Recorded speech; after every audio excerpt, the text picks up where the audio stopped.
Well, welcome everyone to the Action Coach Northwest Business Spotlight podcast. And today our guest is Ryan Ferguson from Ferguson Films. So welcome, Ryan, and thanks for being on our podcast today. Hey, Ted, thanks so much for having me. Pleasure to be here. Absolutely. Good to see you again. It's been a while since we've chatted, but we actually knew each other from a while back. So that's That's great. right. Ryan, why don't you just share a little bit about Ferguson Films and what you do? Absolutely.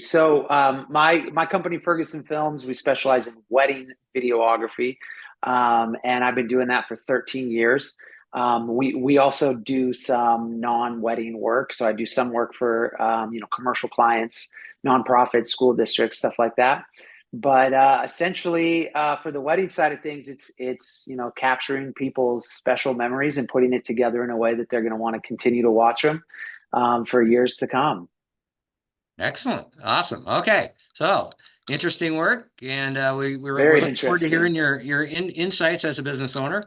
Okay. So off we go here. If you had to start from square one in business, what would you do differently? Well, Ted, that's a great question. To be completely honest with you, I never set out to start a business. I found something that I was pretty good at, and people kept paying me to do it. And then, oh, surprise, I have a business. So nothing about my brain works business wise, and I've had to calibrate it that way along the years. So there's a lot that I think I would probably do differently if I started out. Mistakes that I learned along the way that I think would be easier to stop. One of them was just the structural of a business and what that means, setting aside money for taxes. I mean, just some of the basic things that I'm sure most people have a good idea of. But I went to art school and we didn't take any business classes there, and so there was a lot of stuff that I think that I learned. But I do think there's a lot I've done that I would continue to do, but probably that like understanding business, maybe taking some finance classes, stuff like that would have saved some headaches, especially those first few years. All right. Excellent. Yeah, that's part of it. A lot of people do that when they start a business. It's just they don't have a degree in business. They have an Right. expertise that Yeah. they're really good at, and then they go. So that's Yeah, very maybe my company. story's not that unique. Yeah, It's you're a probably good pretty company there. common. So, okay. So, what have your biggest learnings been as an employer since you began in business? Yeah, I think I don't have any employees, so I'm I guess my only employee. But a lot of the learning for that was time management and just figuring out how to best kind of make sure I was getting things done. And that early on was a big struggle for figuring that process out. My work is in the creative aspect, and so in the creative field. And I think if you talk to a lot of people that do similar creative style work, it's not necessarily something you can just sit down and force yourself to do, like taxes or doing some of those other things, answering emails. So figuring out to be gracious with myself when it was like, hey, this is not. I'm going to do some other tasks because I'm not in the right kind of mindset.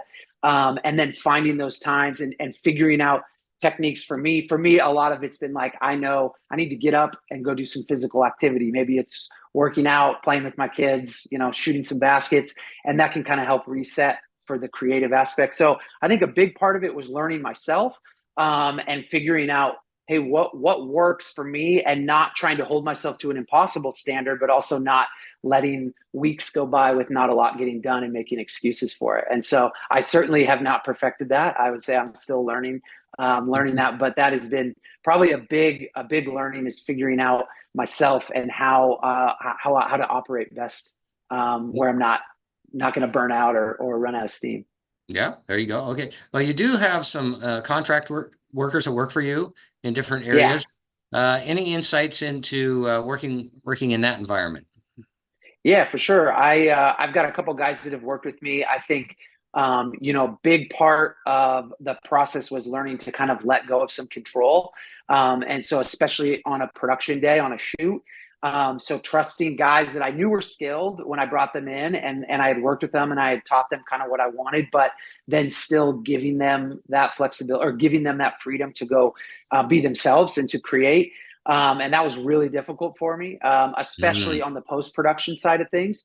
So there's a guy that very graciously has stuck with me and probably put up with a lot, but but it took me a lot to understand, like, just because I like it done this way doesn't necessarily mean that's the right way, and giving him the freedom. And once I did that, then I could see him really kind of take to it and work faster, work more efficiently, and get things done. Hmm. And so that was a big part for me, is learning how to like delegate and then give the freedom. Obviously, my name is Ryan Ferguson and the company's Ferguson Films. Maybe that was a mistake, but it's named after me. And so when they're doing work, it's under my name, and I feel a big responsibility there.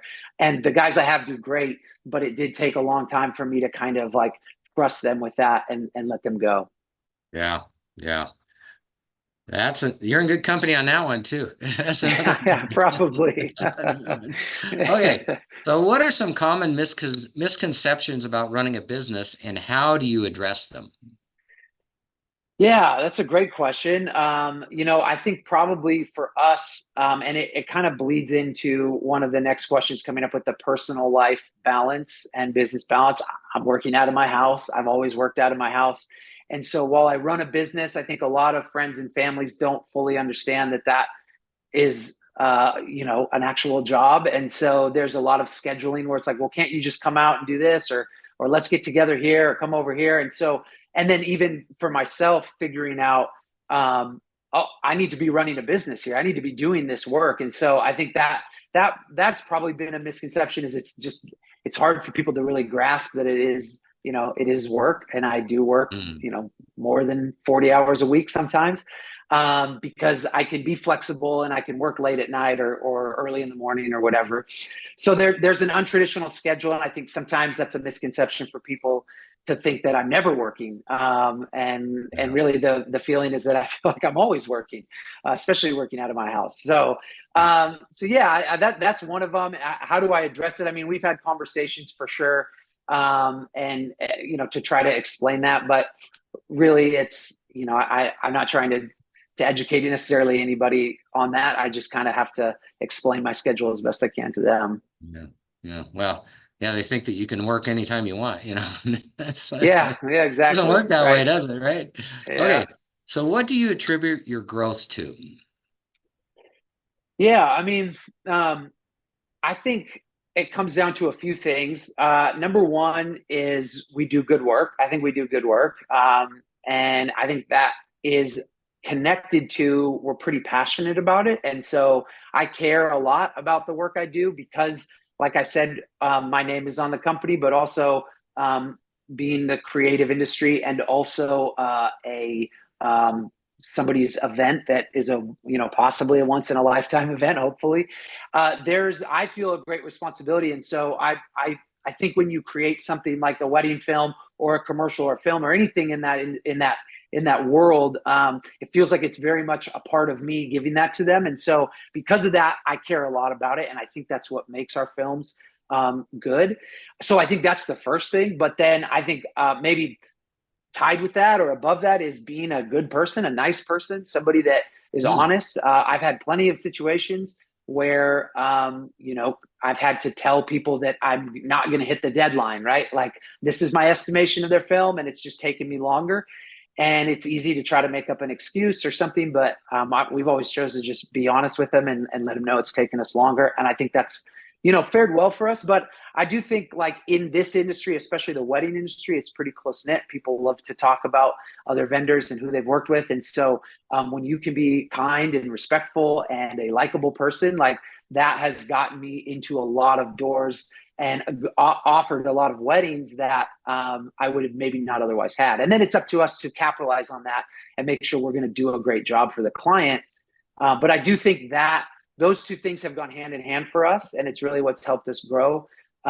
Early on when I started, I remember that one of the first weddings I shot, I told the photographer I was the videographer, and she kind of rolled her eyes. And at the end of the day, she said, "You're unlike any videographer I've worked with. Most of them are always in the way, or they're fighting us for stuff." And so I thought early on, if I could be a team player with all the people, all the vendors that I'm working with, then that is going to boost me in their recommendation. And that's exactly what happened. We got a lot of recommendations from people just because they liked working with us before they even had a chance to see the work that we have done. So I think those are probably Wow. the two biggest things.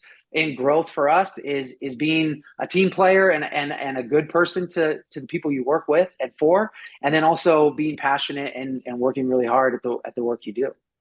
Excellent. Well, thank you. A good answer. There you go. Okay. You I kind of didn't ramble addressed, too long for you there, Ted. yeah, you kind of addressed this a little bit already, but how do you balance your personal life with the demands of running a business? Not well is I think the answer. I think it feels like it's either I look at the end of the week and go, I worked way too much and I need a break, or I didn't get anything done. So no, I think you know, again, like I mentioned early on, it's being gracious with myself, knowing like, hey, there's going to be times and seasons when the kids are out of school and you just worked, Friday, Saturday, Sunday on weddings. And while there is an edit that you really want to get done, it's okay to take a couple of days off, or to take a light load in the morning and then go play with your kids or go swim in the backyard or whatever. And so I think like that process has been one that is we're constantly adjusting and learning.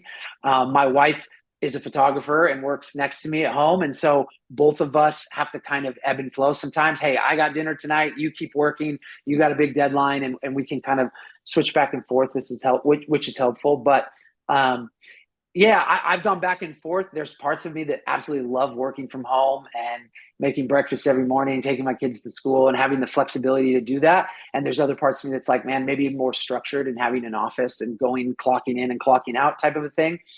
But for me, at least what I found as a lot of the way it works is sometimes it takes a 9 p.m. to 2 a.m. working, that last little push to get an edit over the finish line. And so that's a lot more comfortable to do at my house. So I don't have a great answer for how I balance it. I think my wife helps me a lot and I help her, and we can kind of talk to each other and help each other out if we're in a situation where it's like, hey, this is taking up all of my mental space. I need a break, and we can kind of do that. So yeah, there's not a great answer for you, but that's kind of what we've been trying to figure out. Yeah, it's one of those things. It's a challenge, I think, for every business owner, really. So, okay, what qualities do you look for in employees, and how do you foster a positive and productive work environment? Yeah, that again, I don't have employees, but contractors, I think it's the same idea. When I'm looking for somebody, first and foremost, I want somebody that is willing to learn. And that has probably been one of the hardest things when I find a contractor. I think sometimes they want to present that they know what they're doing, which is great. But then I'm asking them to do stuff, and instead of getting like a question for explaining, they're like, "Oh yeah, I got it." And then it kind of is a turn off to me, and then they end up not having it, sometimes, and then we got to start over. So looking for somebody that's eager to learn is really important. In what I do, and obviously somebody who's willing to work hard, because wedding days are, sometimes 12-hour days hauling gear around. So it's not super, it is very demanding. So as far as what I look for, yeah, it's less about what talent you have now, because I feel comfortable with teaching you and training you, but it's the willingness to like learn and be kind of coachable, I think is an important one for me. And then as far as, creating a positive and productive work environment, that's definitely something that I feel like I've had to learn, and not perfect at it by any means. And I understand, like, for me, the motivation is it's my name attached to it, like I've said. And so there's a huge motivation to work hard and to work well. And that's not always going to be the case for my contractors that work with me. And so just sort of trying to help get them inspired of what they want to learn and take from it. I think most of the guys that have worked with me, they've come in for maybe a year or two, and then they've launched to go do their own thing. And early on, that was a little bit difficult for me to think like, oh, here I am investing time and effort into you, and then you're just going to go off and do your own thing. But the more I spent with people, the more I think I realized, like, this is what inspired, this is what is good for them. Like, they want to learn this. And now as a process, they're going to work really hard for me because they're just absorbing this information. And yeah, they may go start their own thing, but that's all right. And what's the saying? A high tide rises all boats, or whatever. Like, I think that's okay. I don't mind that, and putting that out there and helping people kind of launch. And so, yeah, so that I think has been a thing for me, is trying to get to know them, what are their end goals. Sometimes it's wedding films, sometimes they want to go make commercial work. And so trying to help give them opportunities where they can sharpen their skills, and then they are getting something out of that more than just a paycheck. Yeah, excellent. Excellent. Good insights there. Okay, only a couple questions left. So what question should I be asking you that I haven't? That's a tough one, Ted. I don't know. I don't. There's nothing that jumps off the page to me. I think these questions were great. So I don't. You know, I don't have a great question for you to ask me. You've done a Yeah, great okay. job. That's okay. That's okay. It's good enough. It's good enough. Um, so last question, where do you see yourself in 5 years, and any words of advice for other business owners who are looking to grow their business? Yeah. I've, to be honest with you, I've never really been somebody that has strong 5 year goals. 5 years ago, I didn't ever want to shoot weddings again. And now I'm shooting them and I'm loving them. And in 5 years, I think I want to keep doing it and growing it. But I don't know. Who knows where I'll be in 5 years? So I'm pretty open to like where that path leads. I do think I really am enjoying shooting weddings. We are able to be connected with more of the high end weddings in Coeur d'Alene, Gaza, BlackRock, some of those higher end weddings, and so that's opened doors to me. Being able to travel to California a couple times and do some weddings there. So I think I want to continue to grow our exposure online on social media and stuff, and continue to put out the work that we're doing, because I'm not great at sharing the work. We have some really cool stuff we've done, but that's difficult for me to take the time to sit down and get it posted on the internet. So I want to be better about that, and I think we want to keep growing that. But like I said, I don't know exactly where we'll be in 5 years. Probably not a great answer as a business owner, but let's just being real with you here, Ted. All right. Yes, all right. um, as far as advice for other owners to grow, I mean, I think, like I said, just taking my own example in my own industry, I know that's probably not going to work for everybody, but yeah, I think if you are passionate about what you do, then it's going to be reflected in your work. And if you do good work, people are going to respond well to that. And then aside with that is being a likable, good person, being honest and being nice and being a team player when you can be.